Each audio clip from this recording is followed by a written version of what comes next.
Filthy animals like you don't belong here.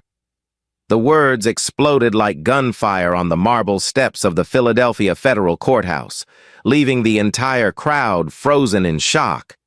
And yes, those words came from a police officer sworn to protect justice. Before we dive deeper into this unbelievable story, tell me where you're watching from in the comments. And if you're new here, hit subscribe and like to help us share more powerful stories. Now, let's begin.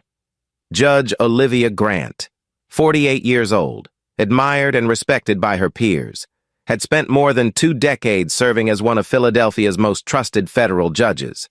But on this day, she wasn't wearing her robe. There was no nameplate, no gavel, no visible authority, just a tailored gray suit, a leather satchel filled with case files, and the calm confidence of a woman who had built her career on fairness and integrity. As she approached the courthouse steps, Officer Nathan Wheeler stood at the top, leaning against the railing with arms crossed, his sharp eyes scanning the mourning crowd. 17 years on the force had given him power, but also arrogance, the kind that grows when you've learned you can act without consequences. He spotted Olivia moving purposefully through the crowd and instantly decided she didn't belong. To him, she was just another suspicious figure. His jaw tightened, and his hand rested instinctively near his belt as he stepped forward. "ID," he barked, his voice harsh and commanding, cutting through the hum of the busy morning like a blade. Olivia slowed, meeting his stare with quiet composure. "I'm Judge Olivia Grant," she said evenly. "I work here. My credentials are right. She never got to finish. Without warning." Wheeler's open palm cracked across her face so hard that her head whipped to the side. The sharp slap echoed off the marble columns like a gunshot. Gasps erupted from bystanders. A young woman screamed. Olivia's leather satchel slipped from her shoulder and crashed onto the steps, spilling legal briefs across the ground like scattered feathers. Wheeler grabbed her arm roughly, twisting it behind her back until she winced in pain. "You don't belong here. Filth," he growled through clenched teeth as he forced her into handcuffs, the metal biting into her wrists with a sharp click. Pain flared up her shoulders, but Olivia's face remained calm, her breathing controlled, her gaze unshaken. Inside, though, an old wound was bleeding. Memories flooded back. Her father profiled and humiliated in the 80s. Her teenage nephew arrested at 14 for walking home from school. Her own battles against a system she'd spent her entire life trying to reform. She had seen prejudice before, but never like this. And now, it wasn't just a stranger facing injustice. It was her. Officer Wheeler didn't care. He didn't ask questions. He didn't pause to think. He saw dark skin, an unfamiliar face, and assumed guilt. 2 other officers approached, Benjamin Cole, stocky with a crooked smirk, and Lauren Holt, tall and sharp-eyed, her silence speaking volumes. "Got ourselves another trespasser," Cole muttered under his breath, shaking his head with mock disbelief. Holt glanced at Olivia's satchel, at the papers fluttering in the wind, then quickly looked away. The crowd began to murmur. Phones came up, cameras clicked, voices whispered.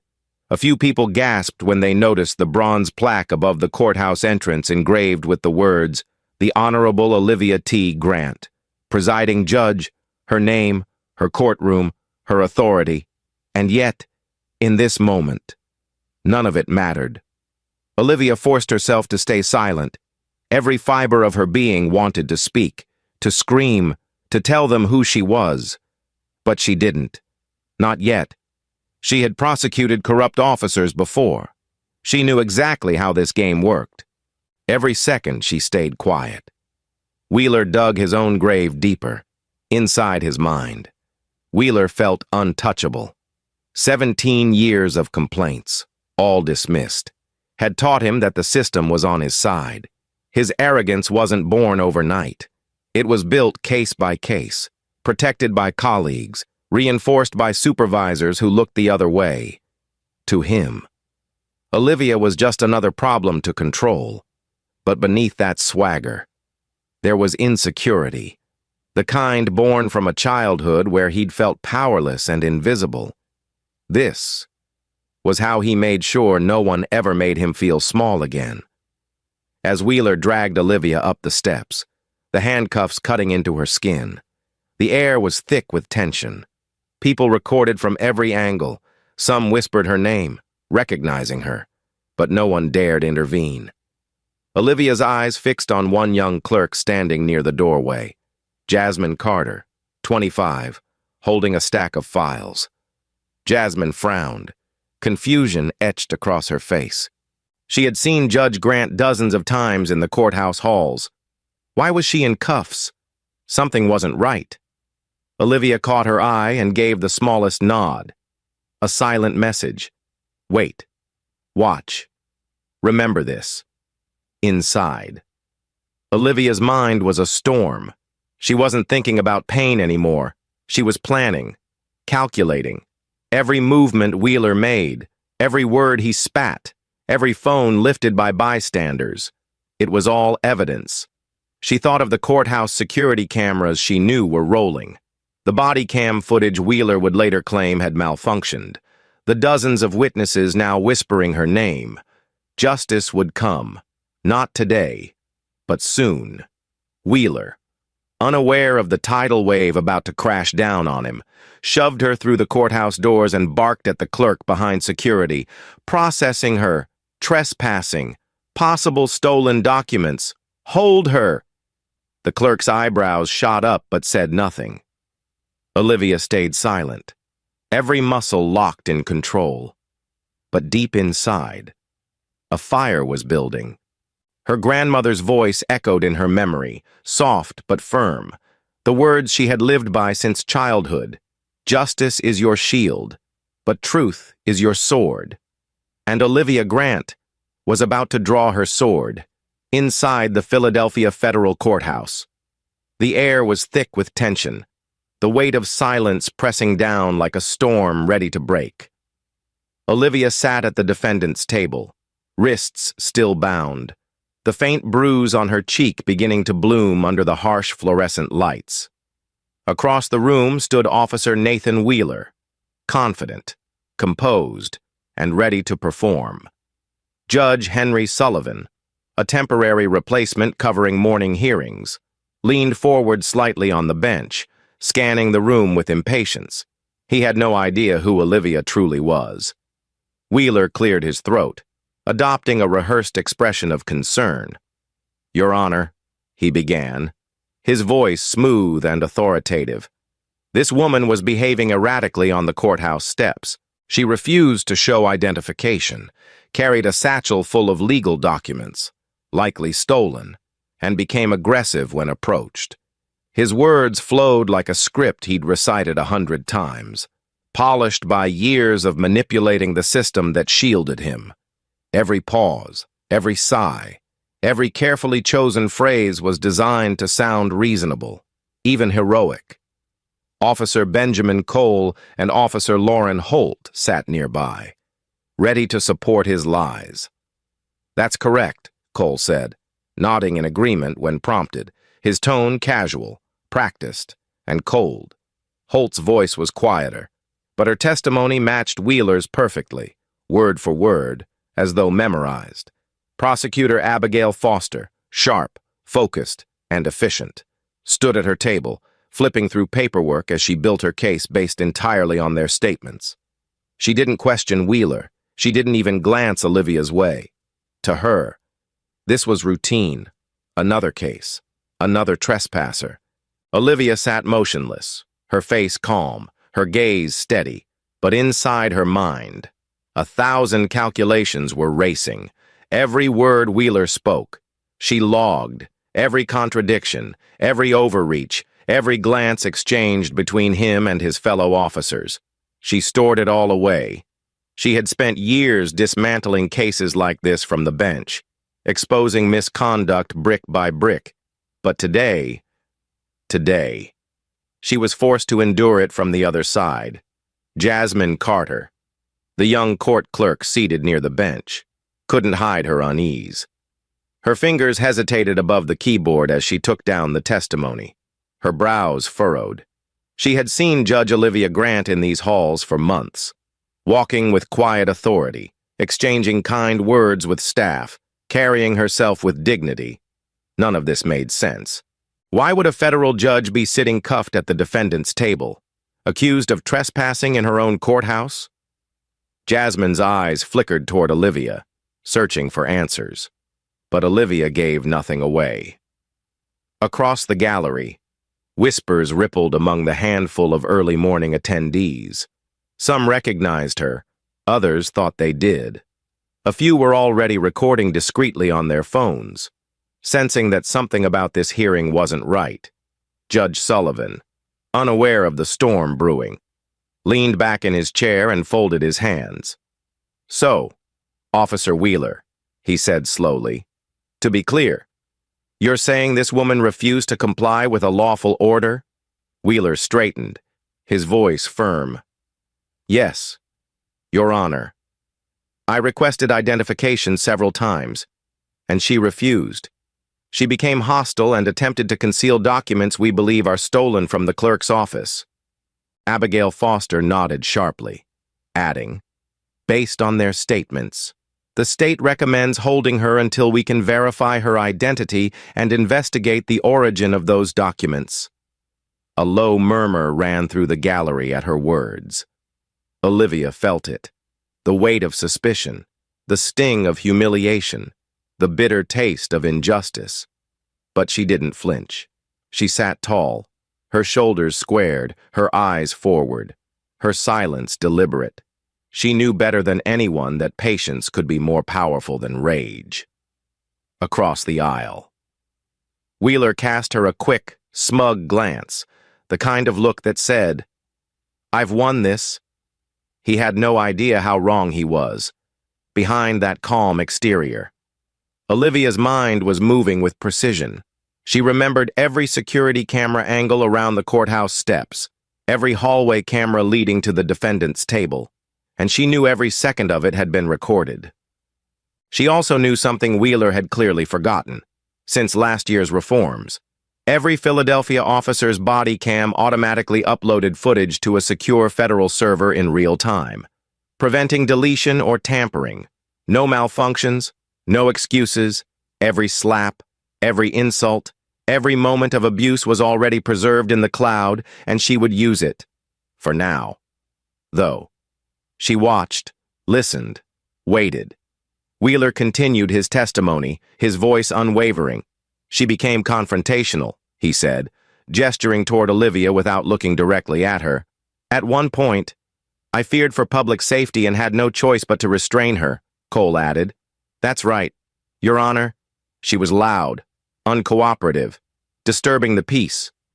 Holt nodded on cue, repeating, "We followed standard procedure. The performance was flawless, too flawless. It was synchronized, rehearsed, and predictable. But Judge Sullivan didn't see it. Not yet." Olivia's silence, however, was making Wheeler nervous. She wasn't pleading. She wasn't protesting. She wasn't saying anything at all. Every instinct in him expected outrage, tears, fear, some sign that he had control. Instead, he was met with stillness. That stillness unsettled him in a way he couldn't explain. Jasmine Carter glanced up from her keyboard again, her young face pale with realization. She had just pulled up Olivia's name in the court system quietly, away from the others' eyes, and what she found made her heart race. Judge Olivia T. Grant, presiding federal judge. The very courtroom they sat in bore her name on a plaque outside the door. Yet the officers accusing her of trespassing hadn't noticed, or hadn't cared. Jasmine's fingers trembled slightly as she typed, but she said nothing. She wanted to see what Olivia would do. Judge Sullivan finally turned to Olivia, his tone stern. "Ma'am, do you wish to respond to these allegations?" Olivia raised her head slowly, her calm gaze locking onto Wheeler. The room seemed to hold its breath. waiting for her to speak, but she didn't. Not yet. "No, Your Honor," she said softly, her voice steady, deliberate. "Not at this time." Wheeler's smirk returned, his confidence bolstered by her restraint. He thought her silence meant surrender, but Olivia wasn't silent because she was powerless. She was silent because she knew she was holding the winning hand, and the right moment hadn't come yet. Abigail Foster closed her folder, convinced the case was straightforward. "The state recommends a short recess, Your Honor, to verify her identity and evidence." Sullivan nodded, tapping his gavel lightly. "Court is in recess for 20 minutes. Wheeler leaned against the rail, arms crossed, whispering something to Cole that made both men chuckle. Olivia lowered her eyes to the table, her hands still cuffed, but her mind was razor sharp. She was already 10 steps ahead, already planning exactly how she would dismantle every single lie spoken in this room. As the bailiff escorted her to a holding room, Jasmine's gaze followed her, the question unspoken but clear. "What are you going to do?" Olivia didn't answer, but in her heart, she knew. This wasn't over. It hadn't even started. The heavy door of the holding room slammed shut behind her, leaving Judge Olivia Grant alone in silence, the faint hum of the courthouse air vents the only sound breaking through. Her wrists still ached from the tight cuffs, and the bruise on her cheek throbbed faintly. But her mind was sharper than ever. She had endured humiliation on the courthouse steps, false accusations in the courtroom, and now she sat here, in the very building where her name was etched on plaques and carved into legal history, treated like a criminal. Seconds later, the door creaked open and Bailiff Marcus Tate stepped inside, his face pale, his voice trembling. "Judge Grant, I didn't realize," he whispered, glancing nervously at the hallway to ensure no one was listening. Olivia met his eyes, calm but firm, her voice low and measured. "Marcus, listen to me carefully," she said, her tone carrying the weight of quiet authority. "I need you to go to my office right now. Bring me my judicial robes and my gavel, the mahogany one, engraved with 'Truth Prevails.'" Marcus hesitated for half a second, fear flashing in his eyes. "Judge, if Wheeler sees me..." Olivia leaned forward, her gaze unflinching. "Marcus, trust me. Do it." He swallowed hard, nodded, and slipped out, his steps quick and deliberate. Olivia took a deep breath, pulling her phone discreetly from her jacket pocket before anyone noticed. She dialed a secure line, and within seconds, the calm but commanding voice of Chief Judge Charlotte Ramsey answered. "Olivia? Where are you?" "I've been hearing whispers." Olivia cut her off gently but firmly. "Charlotte, listen. Wheeler assaulted me on the courthouse steps.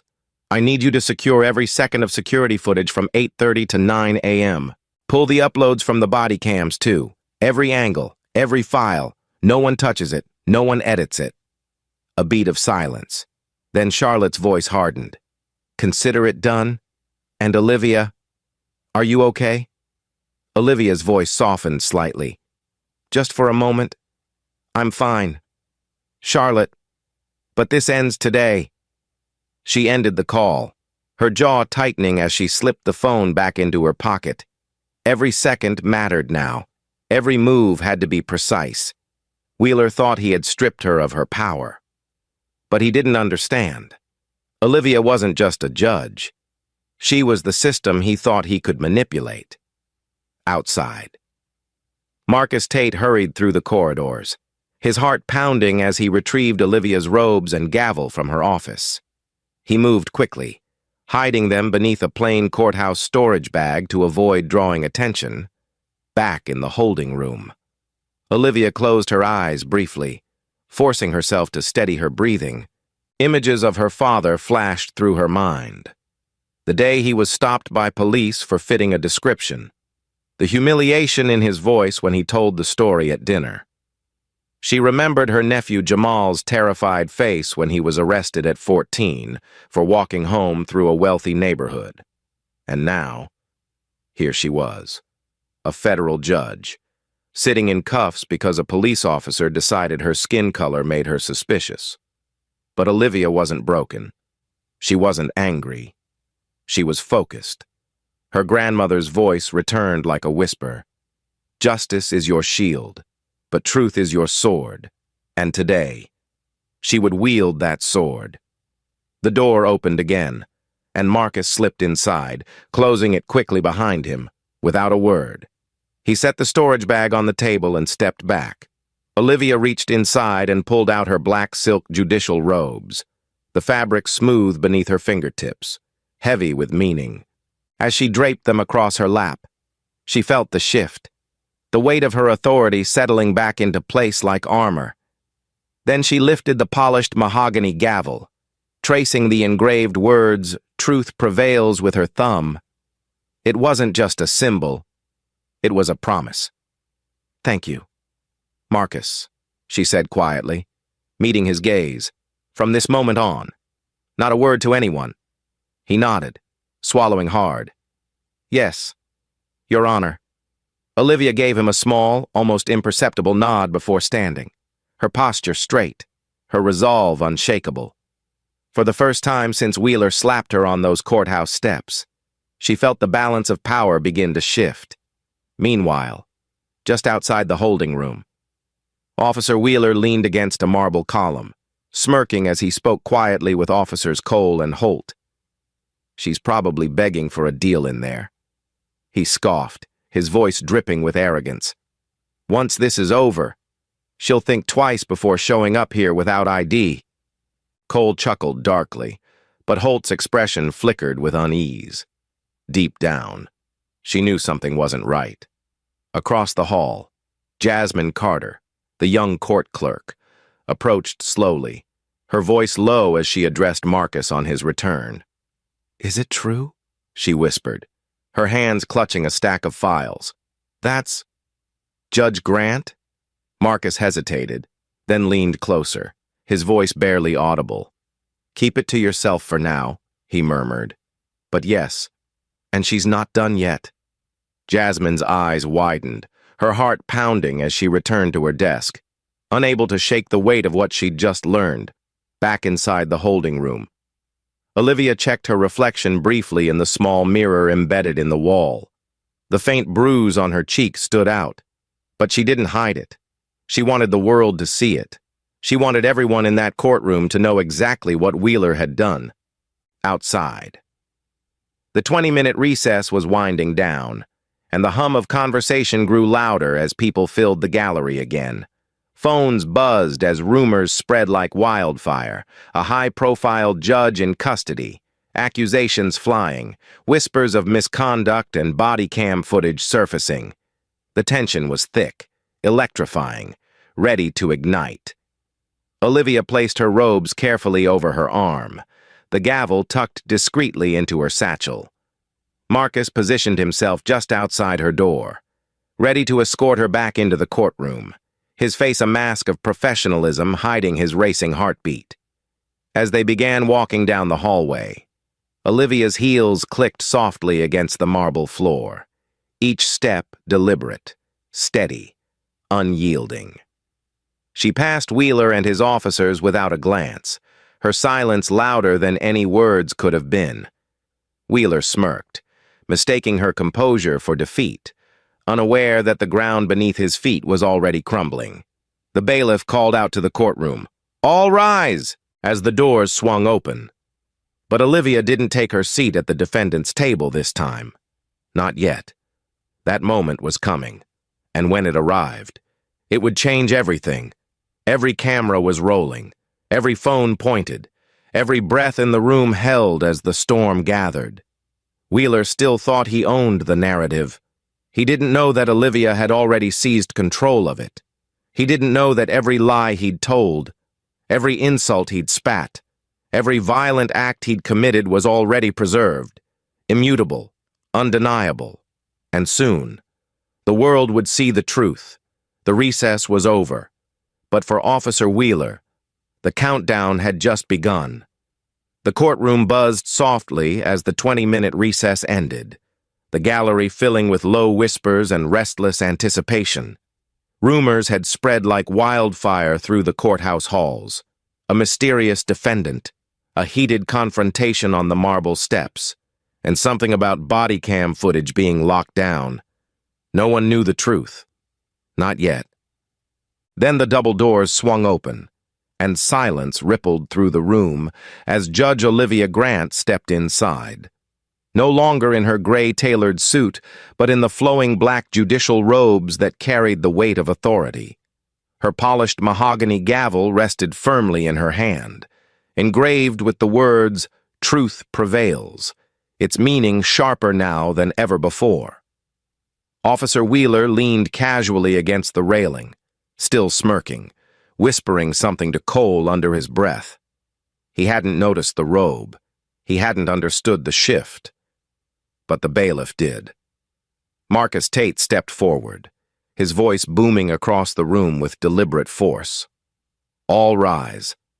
The Honorable Judge Olivia T. Grant, presiding. The words cracked through the silence like lightning striking dry earth. Gasps erupted from the gallery. Prosecutor Abigail Foster froze mid-step, papers clutched tightly in her hands. Jasmine Carter, the young court clerk, dropped her pen onto the desk, her wide eyes locking on Olivia in stunned recognition. Judge Henry Sullivan's jaw went slack, his gavel halfway raised in confusion as he stammered. I didn't. Officer Wheeler blinked, his smirk faltering as if his brain refused to process what he was hearing. Olivia moved with steady, deliberate grace, ascending the 3 marble steps toward the bench. Each click of her heels echoed like a drumbeat of authority. Without hesitation, she placed her gavel on the polished oak surface and took her seat, her posture regal, her expression unreadable, her silence heavier than any words could be. Then she lifted her gaze, locking eyes with Wheeler for the first time since the slap on the courthouse steps. When she finally spoke, her voice was calm, steady, and sharp enough to cut steel. "Officer Wheeler," she began, her tone measured, deliberate, carrying across every corner of the courtroom. "You testified under oath that I trespassed, that I resisted, that I attempted to conceal stolen documents. Is that correct?" Wheeler's Adam's apple bobbed as he swallowed hard, his voice cracking slightly when he answered, "Yes, Your Honor." Olivia's eyebrows lifted just enough to betray the faintest trace of irony. "Your Honor," she repeated softly, letting the title hang in the air like a trap snapping shut. A ripple of realization moved through the gallery as the truth began to land. Wheeler shifted uncomfortably, glancing at Cole and Holt for support, but they looked away, without breaking eye contact. Olivia gestured toward the large courtroom monitor. "Let us review the evidence," she said evenly. Marcus Tate, already prepared, dimmed the lights as the high-definition security footage from the courthouse steps filled the screen. The video began to play. The crowd leaned forward as they watched Wheeler's hand crack violently across Olivia's face, the sharp sound captured perfectly by the mic. Gasps filled the room as her leather satchel tumbled to the marble steps, papers scattering like leaves in the wind. The words followed, brutal and undeniable. "Filthy animals like you don't belong here." The silence in the room turned heavy, suffocating, broken only by a few muffled cries from onlookers. Abigail Foster's hand flew to her mouth. Jasmine Carter's trembling fingers covered her lips, tears pooling in her eyes. Wheeler's face drained of color, his jaw tightening as panic flickered beneath his forced composure. "That video is... it's incomplete," he stammered weakly, his voice cracking under pressure. But Olivia didn't respond. Instead, she signaled again, and another file appeared, the body cam footage, uploaded automatically to the federal cloud moments after the incident. This time, The audio was crystal clear. Wheeler's every insult, every threat, every mocking laugh preserved forever. The malfunction he had claimed earlier didn't exist. The truth was here, playing out in real time before the court. "Officer Wheeler," Olivia said softly, her tone steady but sharp. "You swore under oath that you acted lawfully, that I resisted, that your body cam malfunctioned." She paused deliberately, letting the weight of her words sink in. The evidence disagrees.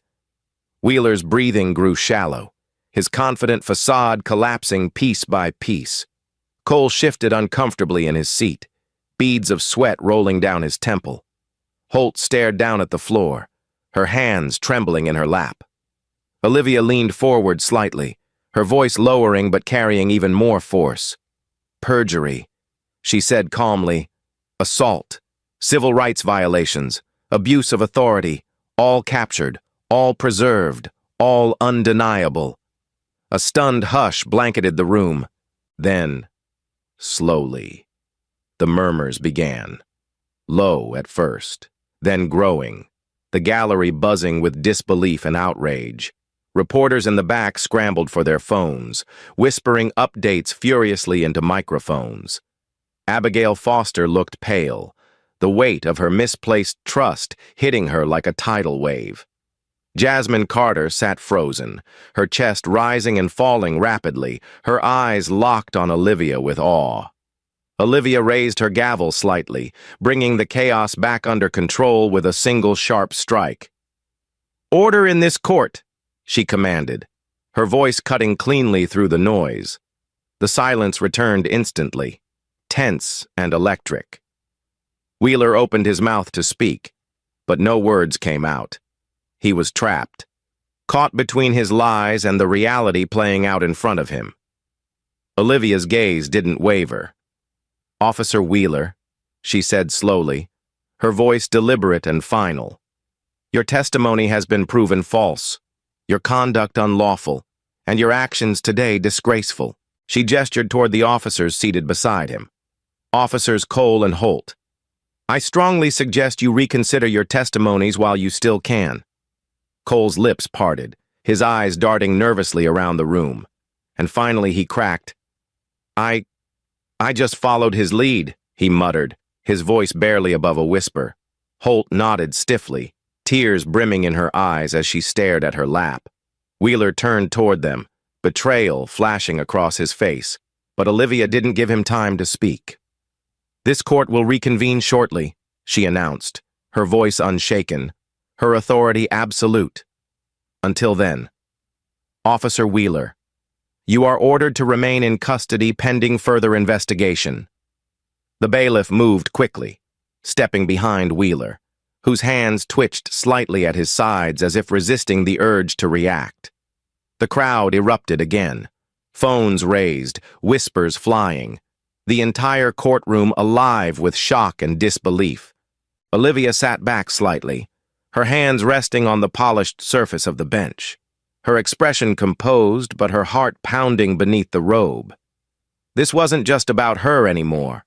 This was about every person Wheeler had humiliated, every life he had damaged, every complaint buried under bureaucracy. As the gallery slowly emptied for the second recess, Jasmine Carter lingered near the clerk's desk, her young face flushed with emotion. She met Olivia's gaze from across the room, a silent promise passing between them. This wasn't over. It had only begun, and when the court reconvened, the full weight of justice would fall. When the courtroom doors reopened, the energy inside was electric, thick with anticipation and disbelief. Reporters whispered furiously into phones. Flashes from cameras lit up the back rows, and every seat in the gallery was taken. The air heavy with tension as Judge Olivia Grant returned to the bench. This time there was no confusion, no doubt, no hesitation. Everyone in the room knew exactly who she was. Her presence radiated authority, her black robes flowing like armor, the polished mahogany gavel resting within reach.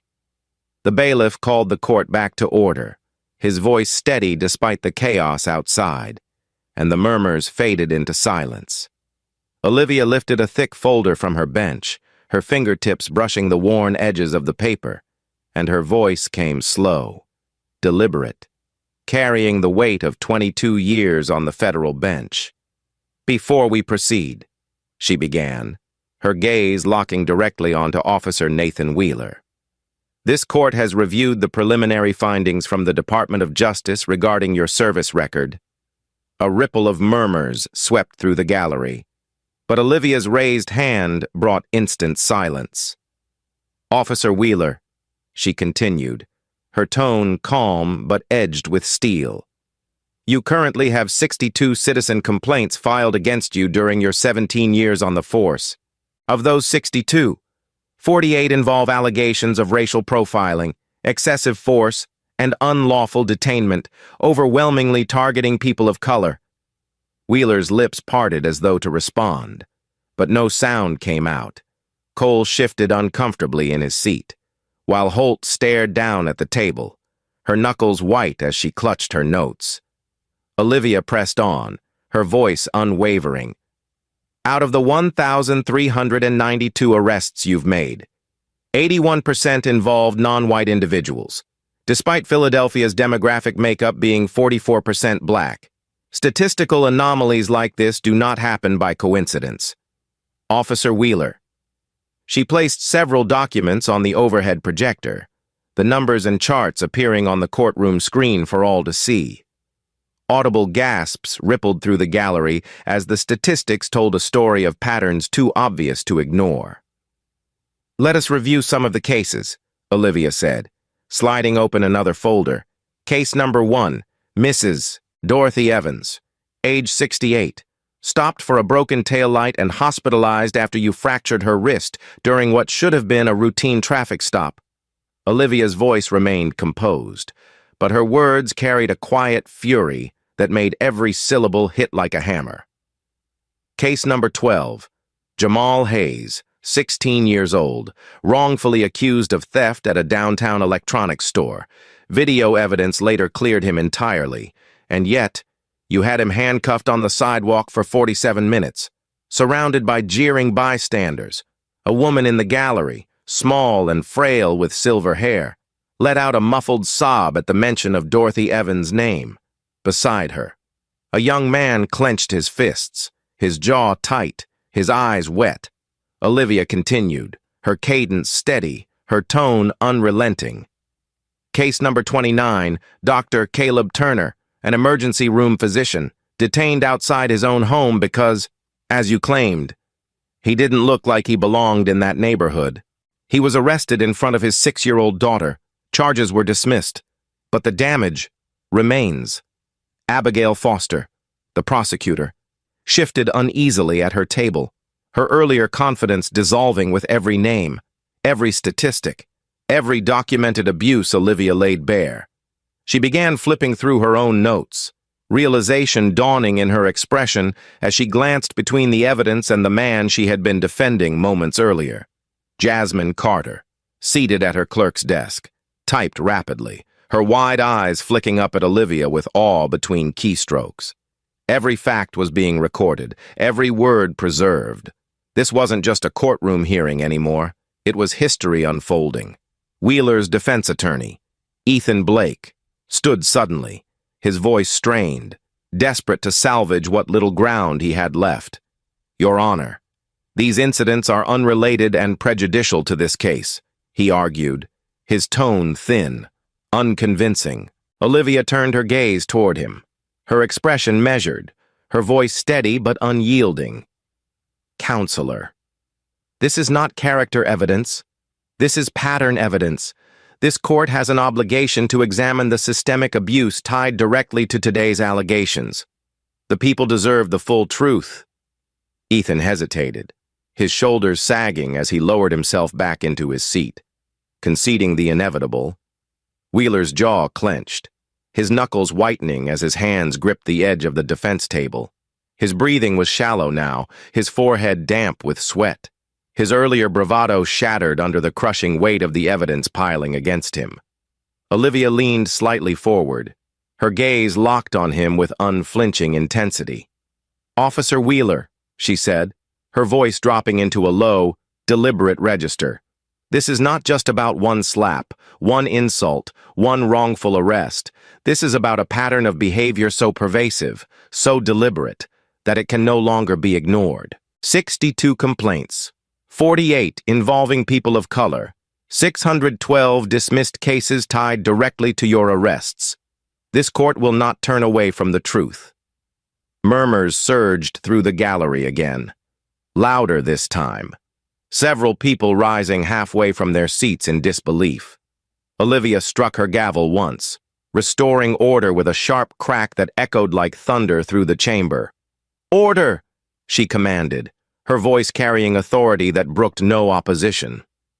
She turned her attention briefly to the gallery. Her words now meant for everyone listening. For too long. Misconduct has been buried beneath bureaucracy, cases dismissed quietly, complaints ignored, victims silenced. That ends here. Wheeler shifted violently in his seat, leaning toward his attorney as if to speak, but Olivia cut him off before he could form a word.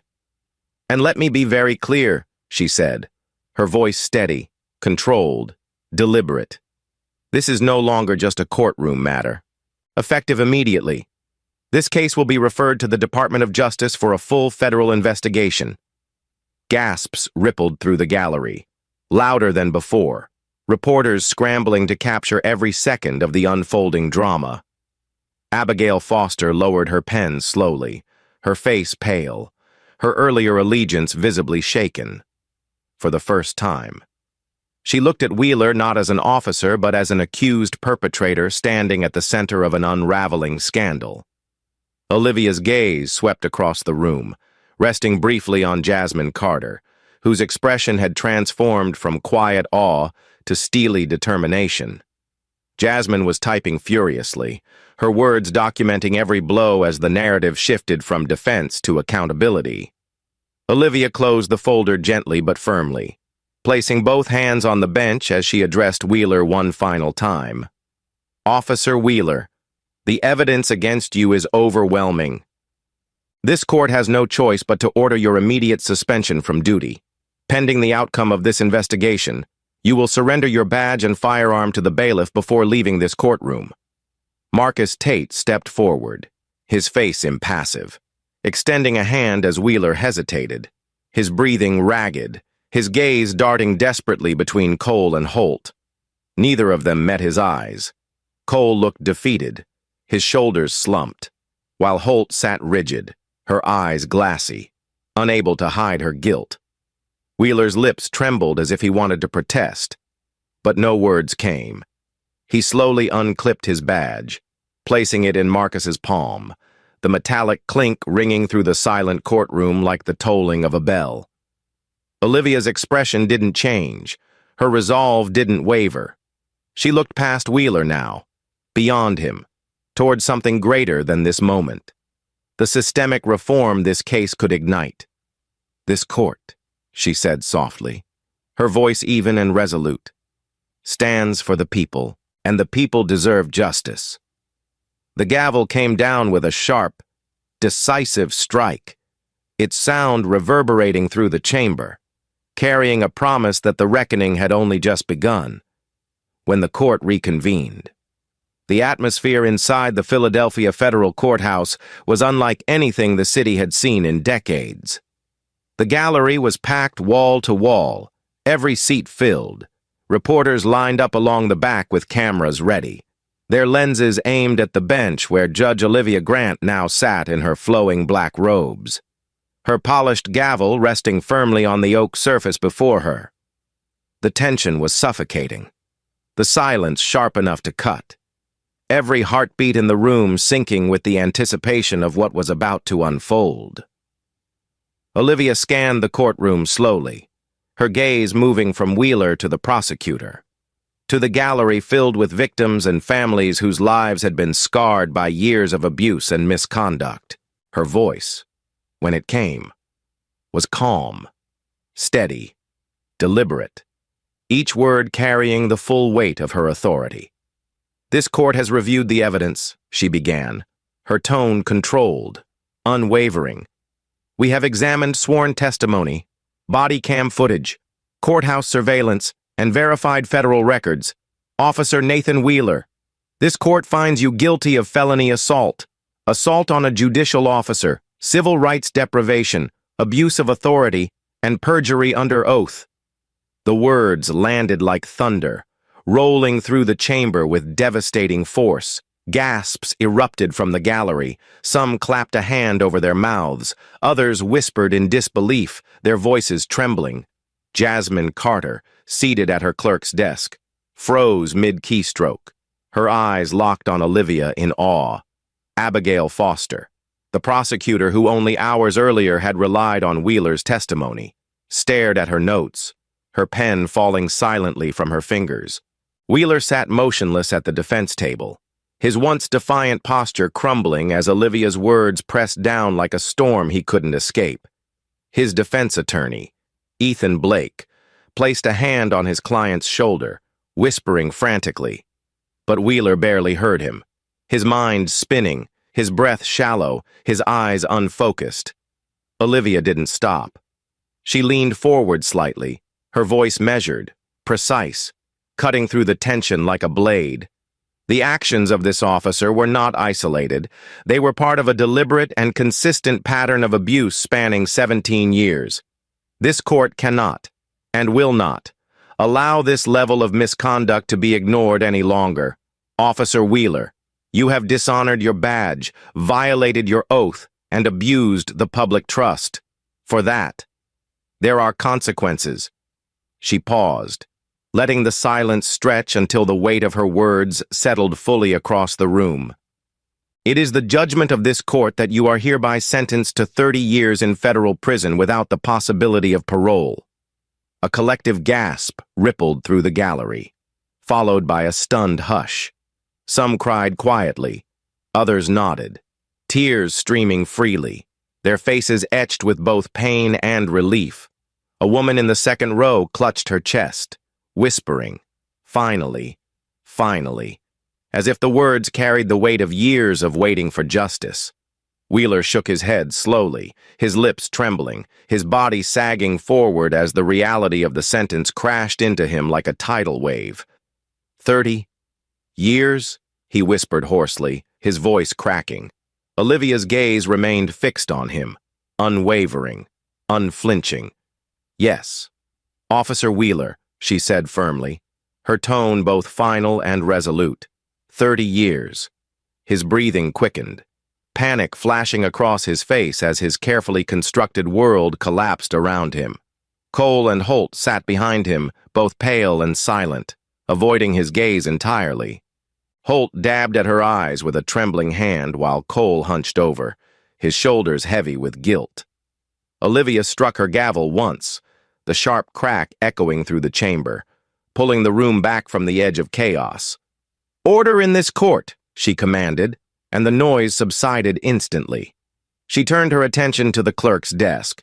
"This court orders the Department of Justice to immediately conduct a comprehensive review of every arrest, every detainment, and every use of force report filed by Officer Wheeler throughout his career."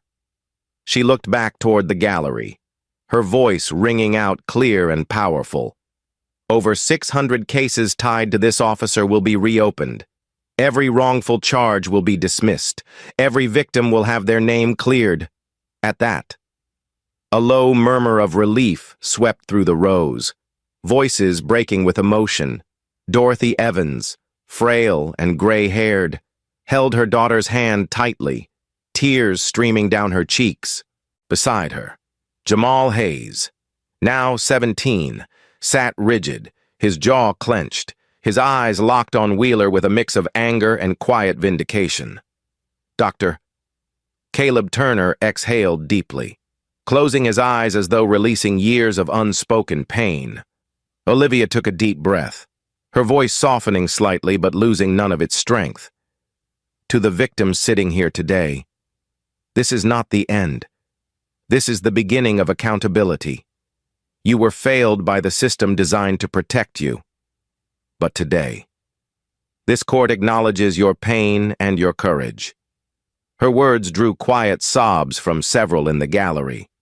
Jasmine wiping her eyes discreetly as she typed the transcript. Abigail Foster leaned back in her chair, her earlier composure gone, replaced by visible shame.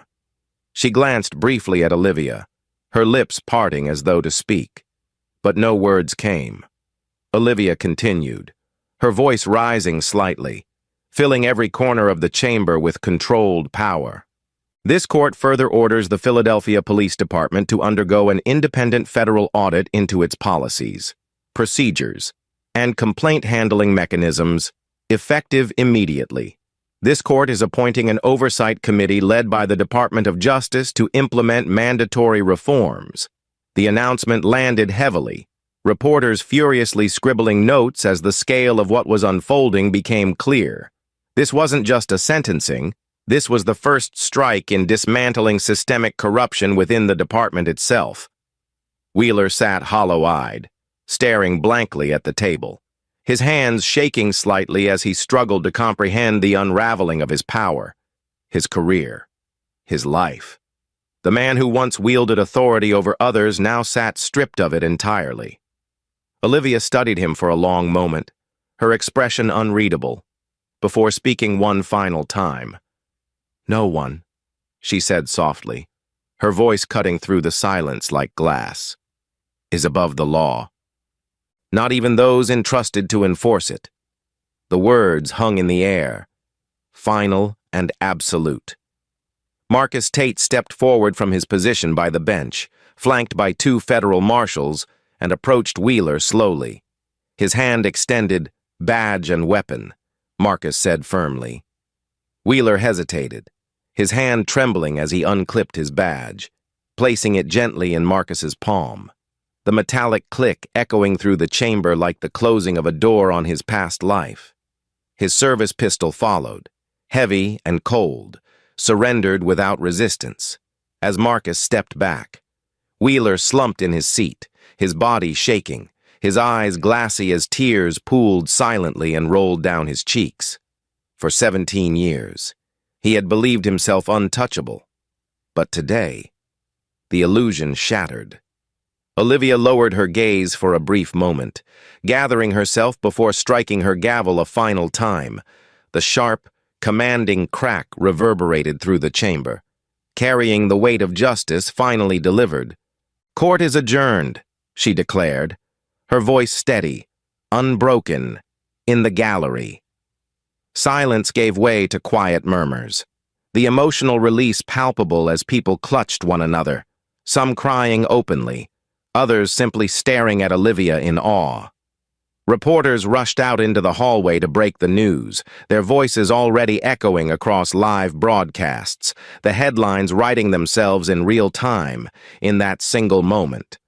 Olivia Grant wasn't just a judge, she was a symbol of resilience, a symbol of change, a symbol of what justice should truly look like. But deep in her heart, she knew this was only the beginning. 8 months later, the Philadelphia Federal Courthouse looked the same on the outside. Towering marble columns, bronze doors polished to a soft shine, the same steps where everything began. But inside, everything had changed. The city had been transformed by the ripple effects of one moment, one courtroom, one judge who refused to stay silent. The Department of Justice's full investigation had concluded, and its findings shook the city to its core. 19 officers, including senior supervisors, were terminated for misconduct. 7 were federally indicted on charges ranging from obstruction of justice to civil rights violations. Over 600 cases tied to Officer Nathan Wheeler's arrests were reopened, and 342 wrongful convictions were overturned for families who had carried pain and shame for years. Vindication had finally come. The city approved a $14.8 million settlement fund to compensate victims, the largest of its kind in Philadelphia's history. New federal oversight committees were established to monitor complaint handling and use of force reports. The Philadelphia Police Department, once resistant to change, had begun mandatory cultural sensitivity and de-escalation training under federal supervision. Every officer now wore upgraded body cams with live streaming capabilities, permanently connected to a secure DOJ cloud. For the first time in decades, community trust began to rebuild. Inside the courthouse, Jasmine Carter walked briskly through the marble halls, her DOJ credentials clipped to her blazer, inspired by Olivia's courage. She had left her clerkship to join the Department of Justice's Civil Rights Division, working on cases to protect those who couldn't protect themselves. She paused briefly outside a newly mounted plaque near the grand stairway, her fingers brushing across the engraved words, "The Grant Justice Center, named in honor of Judge Olivia T. Grant, for her unwavering dedication to truth, justice, and equality." Jasmine smiled softly, pride swelling in her chest, before continuing toward the conference room where Olivia was preparing for a nationally televised press briefing. Across the city, Olivia's face had become synonymous with courage and accountability. Invitations poured in from universities, advocacy groups, and congressional committees. She had testified twice before the Senate Judiciary Committee, her insights shaping new federal policies aimed at dismantling systemic abuse within law enforcement. Her speech at Howard University, streamed live to over 6 million viewers, was called "A New Blueprint for Justice" by national headlines, yet despite her rising influence, Olivia remained grounded. She still walked the courthouse halls daily, still handled cases, still listened to every victim with the same patience she had carried since her first day on the bench. To her, this was never about fame. It was about people. It was about restoring trust where it had been broken. And yet, Olivia's personal journey had been anything but easy. The nightmares still came sometimes. The slap on the courthouse steps, the humiliation of sitting cuffed at the defendant's table, the echoes of Wheeler's words burning into her memory. But every time those memories surfaced, she reminded herself why she fought: for her father, profiled in the 80s, for her nephew, arrested at 14, for every Dorothy Evans, every Jamal Hayes, every Dr. Caleb Turner whose dignity had been stripped away by unchecked power. That fight gave her strength, it gave her purpose, and it gave her hope that what happened here could change far more than one city. Meanwhile, deep inside a federal prison 300 miles away, Nathan Wheeler sat alone in a small concrete cell, the weight of his 30-year sentence pressing down like an unending winter. His once proud uniform was gone, replaced by a faded orange jumpsuit. The man who had once wielded authority through intimidation now woke every morning to the clang of metal doors and the echo of guards' boots on cold floors. At night, he lay awake, haunted by memories of his trial, by the faces of those he'd wronged, by the sharp sound of Olivia's gavel declaring his sentence. He replayed the footage in his mind. The slap, the words, the courtroom reveal, over and over, each time more unbearable than the last. Some days he told himself it wasn't his fault, that the system had failed him, too. But in the quiet hours, when excuses faded, he couldn't escape the truth. He had destroyed his life, and hundreds of others, with his choices. Back in Philadelphia, life moved forward. Dorothy Evans, now 70, used part of her settlement to open a free legal aid center in her neighborhood, offering help to seniors navigating police complaints and court filings. Jamal Hayes, the once terrified 16-year-old falsely accused of theft, received a full scholarship to Temple University. Dedicating his studies to criminal justice reform, Dr. Caleb Turner, whose wrongful arrest had humiliated him in front of his young daughter, launched a nonprofit organization providing mental health counseling to families traumatized by racial profiling. These were more than individual victories. They were symbols of a system beginning, at last, to repair itself.